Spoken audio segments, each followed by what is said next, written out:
Hello and good day. For today's discussion, we have here, it talks about badminton. So, by the way, my name is Crisel Bilao, and you can address me as Mom Chris. I am your instructor for today. So, last meeting, we had already our discussion about the introduction to dual sports and officiating, and I hope you already learned about our discussion last time. And for a short recap, let's have a discussion about sports. So when we see sports, these are activities that require physical action and skills in which individuals, pairs, and teams compete under set of rules. So what are the classified sports? We have the individual, dual, and team sports. For this semester, as what I have told you last meeting, we need to focus on the racket sports. Okay, so this time, let's have our discussion, which talks about badminton. So badminton is a racket sport where players use a racket to hit a shuttlecock over a net. So I think this is a very common sport that you are playing since when you are in elementary. So this lesson, it will introduce to you the history, the equipment, skills, rules, scoring, and proper techniques of the game. Another one is that badminton is a racket in which, again, players hit a shuttlecock across a net and attempt to make it land in the opponent's court or force the opponent to commit a fault. Okay, so that's all about the introduction of badminton. Another one we have here, the objective. So the objective of the game is simple. That is to hit the shuttle over the net so that it lands in your opponent's court before it can be returned. So you can hit the shuttle fast, slow, high, flat, or low. So you can smash it with maximum power or use the most delicate touch shot. So what is the primary goal of badminton? So the primary goal of this one is to hit the shuttlecock over the net. So I think it's very common and you already know this on how to play, but let's go deeper on what is the main goal of the badminton. So it's quite difficult for me to explain this one kasi mas maganda pa rin kasi 'di ba sa face to face to explain this with actual demonstration. So please bear with me as we go along with our topic, okay? Next, let's talk about the nature of the game. So the badminton is a racket sport played by two opposing players, which are singles. That's the single elimination. I know it's a single player or one player in each court and two opponents, which are doubles. So that's two players on each court. So badminton can be played again in singles or doubles and is ideally played indoors during competition. Why is it indoors? Kasi 'di ba pag maglaro ng badminton kapag outside, may tendency na yung inyong shuttlecock might be thrown by the wind. So wala siyang control. It's more of, again, the badminton, it's more of the indoor, especially in the competitions. Now, competitive badminton is best played again indoors because, yan, as what I've said, the shuttlecock is affected by the wind. So badminton has been an Olympic sport in 1992 and it started in Barcelona. Again, so please take note, the badminton has been an Olympic sport since 1992 that is started in Barcelona. Next. Let's talk about the history of the badminton. So the badminton developed from earlier games involving a paddle and a shuttlecock. So you will know here the different terms that is used because the modern form of this sport developed through India and England before becoming an organized international sport. Okay, so it all started in the evolvement from a similar game. So before, they called it as battledore, that is played in the 5th century BC in China. So Ti meaning kicking the shuttle. It's like doing the back and forth of the shuttlecock. So a game named Battledore and Shuttlecock was played in China, Japan, India, and Greece. So this is a game where you use the battle door, so battle door meaning it's the paddle or the racket itself to hit the shuttlecock back and forth. So I want to share with you that the game, before it became a battle door, so the name of the badminton before they called it as Puna. Puna spells out Poona. So Puna is played in India. It was influenced the development of the modern badminton, which is the British military officers encountered the game and brought it to England. So the game became associated with badminton. Next, so here in the 1860s, British Army officers posted India became interested in Pune and took the game home to England. That's what I have said earlier.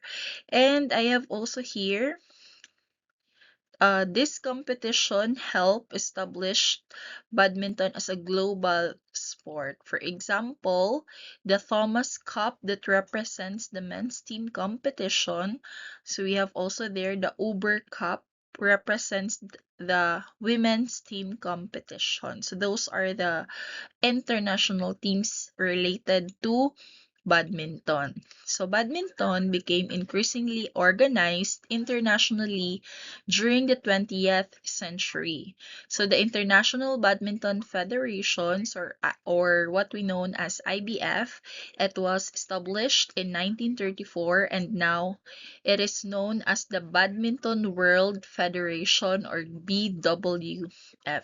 So these are the international, what do you call this one? This is an international organization that updates the rules and regulations of the badminton.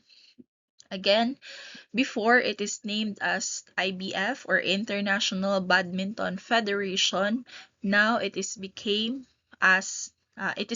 known as the Badminton World Federation or BWF. So major international team competitions, again, when it comes to men's team championship, we called it as Thomas Cup or that's THOMAS. Then in women's team, it's the Uber Cup or the women's Uber Cup. It's UBER. So that's the women's team championship. And we have also the mixed team championship. They called it as Sudirman Cup. Sudirman Cup, it's SUDIRMAN. So those are the short background about how the badminton really developed and evolved around the world. So this sport also we have here, it is launched in 1873 of the Badminton House in Gloucestershire, so the ancestral home of the Duke of Beaufort when he introduced the sport to his guests.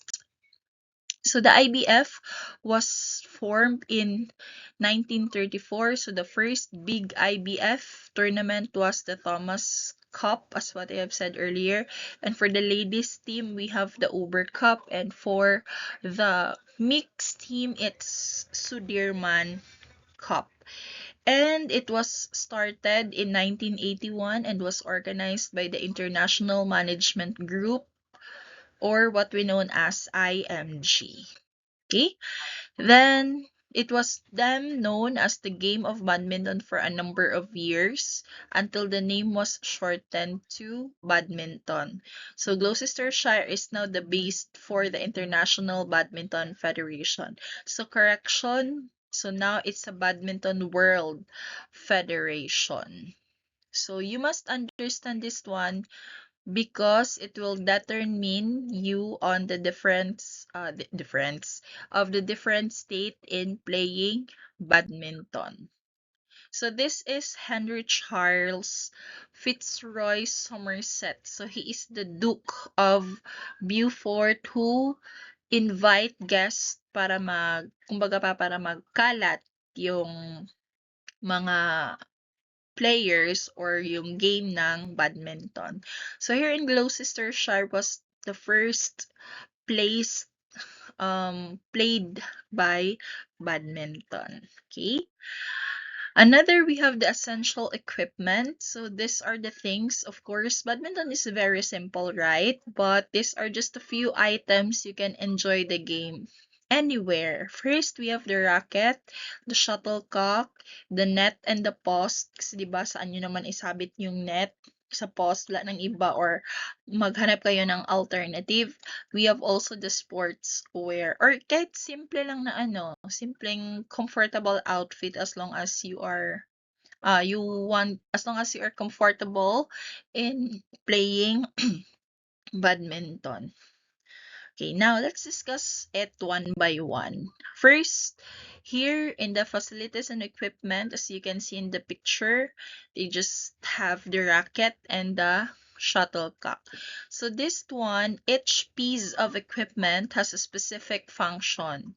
A lightweight racket that allows quick movement, so the net divides to the court, and the shuttlecock is designed to travel quickly and then slow down rapidly. So proper court shoes also help players move safely. Now, the first equipment or needed in playing volleyball, of course, kailangan ng court. But here in the Philippines, as you observe that we can play as long as the area is wide or big.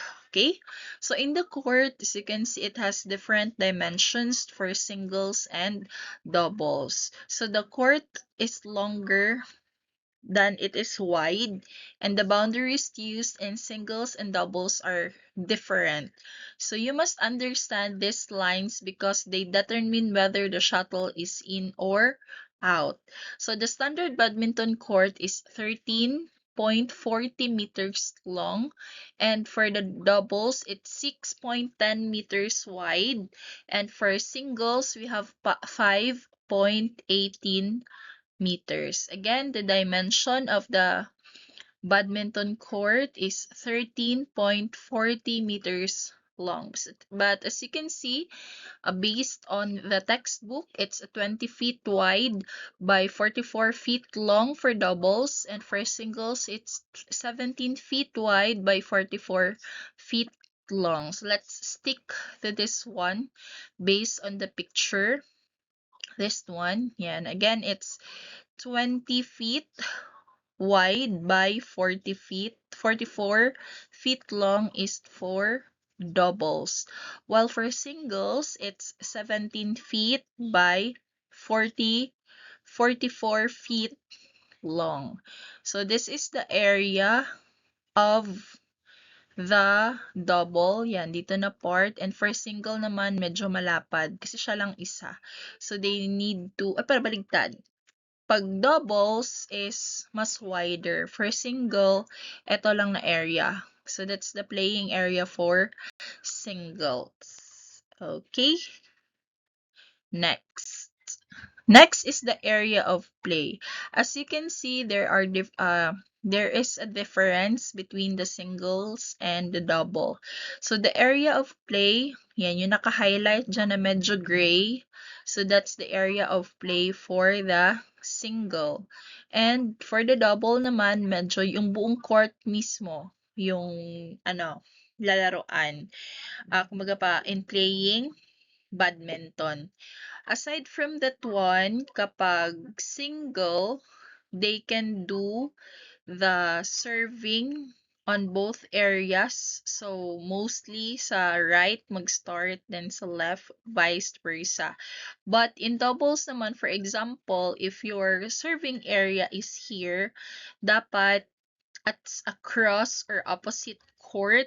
So, kapag dito ka mag-serve, dito, sa kabilang court, ang receiver. So, hindi siya pwede na dito ka mag-serve, tapos dito ang mag-receive kasi ano yan siya, fault na yun siya or wrong house. Right? Next, so when it comes to the net, so net divides the two sides of the badminton court. So ang net, it has a specific dimension and must be placed at the correct heights. So its purposely is to create the barrier that the shuttle must cross during the play. So according to the Badminton World Federation laws, so one of their laws is that net depth ay yung dito ganito. Ito siya, yung dito na part hanggang dito. Yan, it should be in 760 mm and at least 6.1 meters in width. So we have also there the 1.5 to 4 meters high at the center of the court and 1.55 meter over the sidelines for the doubles. Sorry, hindi ko masyado maano ang picture. So this is the double sideline. This one, then urong lang konti going to the court ang ating single na sideline. And of course, we have the center line. Yan, center lines, a single sideline, and the double sideline. Another is, of course, the racket. So racket is one of the most important equipment used in playing volleyball. So the rackets are with the top quality rackets, rackets weighing between 79 and 91 grams including the string. But of course, in playing badminton, rackets should be lightweight so that you students can play or can react quickly. So grip selection is important also because it affects control, comfort, and the ability to perform different strokes, which I will discuss it with you later on. Right? So, aside from that, hindi naman importante na masyadong mahal yung racket mo, but the rackets are varied by a model and player's preference. So in choosing a racket, we need to use a racket that provides appropriate control, comfort, and maneuverability. Yung iba kagaganda ng mga racket but they do not know how to apply in playing badminton. And we have the parts of the racket. So we have the string area, this one, the string area, we have the head, we have the throat, the shaft, and we have also the frame. So this is how we hold the racket of the badminton. Okay. Another important equipment, we called it as the shuttlecocks. As you can see, we have two types of shuttlecock, which are the feather and the synthetic. Ito yung feather and synthetic. So, feather, it's made of yan, the feather leaves, then made of nylon feather. So, these two shuttlecocks, it has meron silang cork head. So, ang pinagkaiba lang kasi itong si synthetic natin or si nylon feather, it's used kapag merong mga tournaments kasi mas malakas ang impact nito lalo na kapag mag-serving or pag mag-smash and playing badminton. So, a shuttlecock, also commonly called, they call it as birdie or shuttle, and it's a lightweight. But commonly, we just use the term shuttlecock instead of birdie. But we can call it as birdie naman when it comes to shuttlecock. Okay? Next, we have the badminton terminologies. So in badminton terminologies, you must understand the common terms to communicate effectively. So as you can see, we have the side out, fault, birdie, let, and the match. So punta muna tayo dyan. So when we say let or side out, it's a loss of service. Ibig sabihin out yung shuttlecock. So fault, it's a violation. Then we have the birdie, it's a shuttlecock.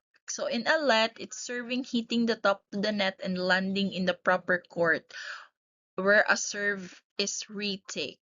Okay, so in a let means play is stop and the rally is replayed. For example, parang kumbaga pa sa sa volleyball, for example, tuloy-tuloy yung game. It has a rally and then the referee mislook the violation of the player. So we called it as let. So ganun din sa badminton. Kapag undecided or alanganin yung umpire or yung referee in calling the violation of the player, so they automatically replay the rally. Okay? Another is when we say alet, is what I have said, because of certain unforeseen or accidental situations specified by the laws. Pero hindi naman to all the time nangyayari. So, depende lang sa nag-umpire or sa mga referee. Okay? Another thing is the match. So when we say match, these are the winning 2 out of 3. So yan yung tinatawag natin na match. Example, if a player violates a rule, the official may call anong term? Fault. Okay, kapag merong violation si player, ang tawag is fault. Another terms we have also here, the rally. It's a sequence of one or more strokes starting with the service until the shuttle ceases to be in play. So meaning back and forth ang shuttlecock. Example, player A serves, player B returns. So player A clears, player B smashes. Yan. And player A fails to return the entire sequence. So that is one rally. So, yun yung tuloy-tuloy until merong makakommit ng violation or ng fault sa player. Then, of course, we have the inside or outside. So, those are the terms mostly used in playing badminton. Now, let's proceed to the odd and even courts. So, in singles, at the beginning of the game, the score is when the score is even, the server serves from the right. Okay, ganito. So, this is my left and this is my right. So, tandaan nyo lang, kapag even sa right side of the court si player. Kapag odd number sa left side. Ano yung odd number? We have 1, 3, 6, 9. I know. 1, 3, 5, 9, 11, 13, 15, 17, 19, 21. Okay, so that's the odd number. Kapag even quarts, of course, that's even. 2, 4, 6, 8, 10, 12, 14, 16, 18, 20. So that's the difference in serving. So when it is odd, the server serves from the left service court. But if the server wins a rally, the server scores a point and then server again from alternative service court. If the receiver wins a rally, the receiver scores a point and becomes a new server. So, di ba, mas madali ito siya when we applied it during our activity time. Okay, so hopefully, meron na tayong activity sa court para makalaro kayo ng badminton. Next, ito. When it is in scoring system, so the standard game is played 21 points. So every rally produces a point. So the winning game is, again, tandaan, it's 21 points. The side that wins the rally scores, for example, kapag 20 all ang score, so si player A and si player B is 20 score, dapat ang score nila is maging 22 to proceed or to declare a winner team. But if the scoring system is 29 all, so kung sino yung una na maka 30, siya yung panalo. So that's the sequence in playing the volleyball tuloy, the badminton game. Okay? Moving on, let's proceed on badminton skills. So in badminton skills, the players need fundamental skill and techniques to play effectively. So hindi naman yung automatic maglaro ka agad. Of course, you need to set standard on how to gain a points. So this techniques and strokes include the smash, the drop shot, and the clear. So in short, you need to master first the basics before creating your own styles. And most of the techniques and strokes, it should have proper grip, footwork, serving, and different strokes. So let's discuss this one. So in the grip, we have two types of grip, which are the forehand and the backhand grip. So mostly yung ginagamit natin when we are playing badminton is forehand kasi medyo mahirap itong backhand grip kasi patalikod yung pagpalo ng shuttlecock. So there, in the forehand grip, it's follow through, 'di ba? Kung sa ano pa, yan, pag ganon yung pagpalo. So forehand grip, it is also known as the handshake grip. So this grip is used to hit shots on the forehand side of the body as well as around the head shots. So the racket should be held firmly enough for control but not excessively tight. So when hitting a forehand clear, the player uses the forehand grip to control the racket head. So basic forehand grip. Then we have also the backhand grip. So mostly ang thumb na paghawak is nakaganon sa racket. So using a forehand grip, you need to rotate the hand slightly to the thumb so the thumb is along and parallel to the wide side of the handle. So the backhand grip modifies the forehand grip to provide better control for backhand shot. So you need to support your racket using your thumb. So proper grip allows you to generate force without unnecessary tightening the entire hand. So that's the difference between the backhand grip and the forehand grip. Let's proceed to footwork. So footwork, it allows us to reach the shuttle efficiently and maintain balance. So yung makita ko ng mga training ng badminton, grabe talaga yung footwork nila. Yung iba kasi na-injury yung kanilang shoulders. Yan, kasi sometimes kulang sa footwork. As you can see on the picture, we have the cross, step, scissors, jump, leg, land on racket leg, and the recover base. So, sige lang, sa ano natin, sa ating activity time, I hope we can able to do the footwork of badminton. Next, let's proceed to strokes. So, a clear is used to send the shuttle high. Kumbaga pa, kung sa sa volleyball pa, it's a free ball. Sa badminton naman, they called it as a clear. Away from the net or force court or to slow down the game. Pag alanganin ka, is smash, so you do the clear stroke.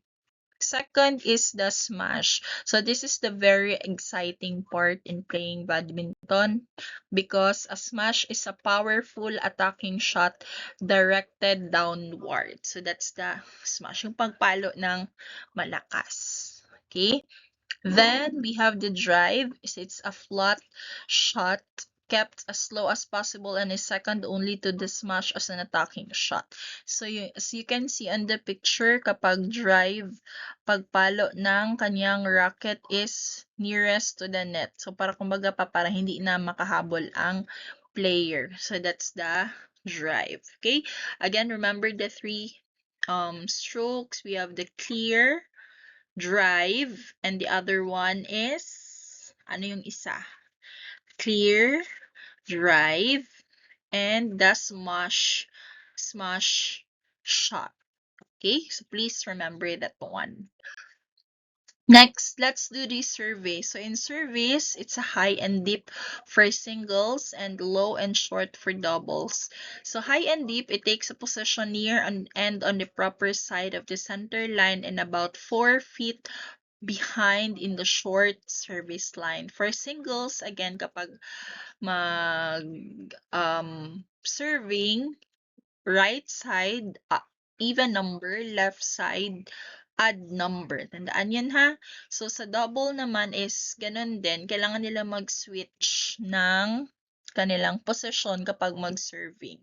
So, the racket is swing forward with little follow through. When we say follow through, so kung ano yung movement na kamay mo, ganun yung movement ng katawan mo.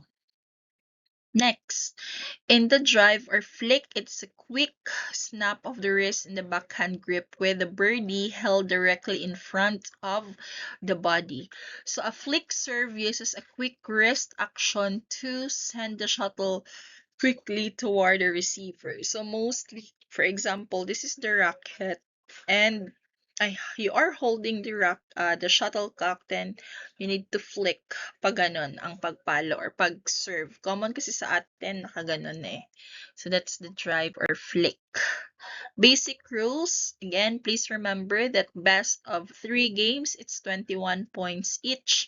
Then the serving is underhand or below the waist. So yung waist, yung bewang natin. So the rally ends when the shuttle hits the ground. So always remember that in players, there is singles and double. Singles, as you can see in the picture, it's yan, 1-on-1. Doubles, it's 2 versus 2.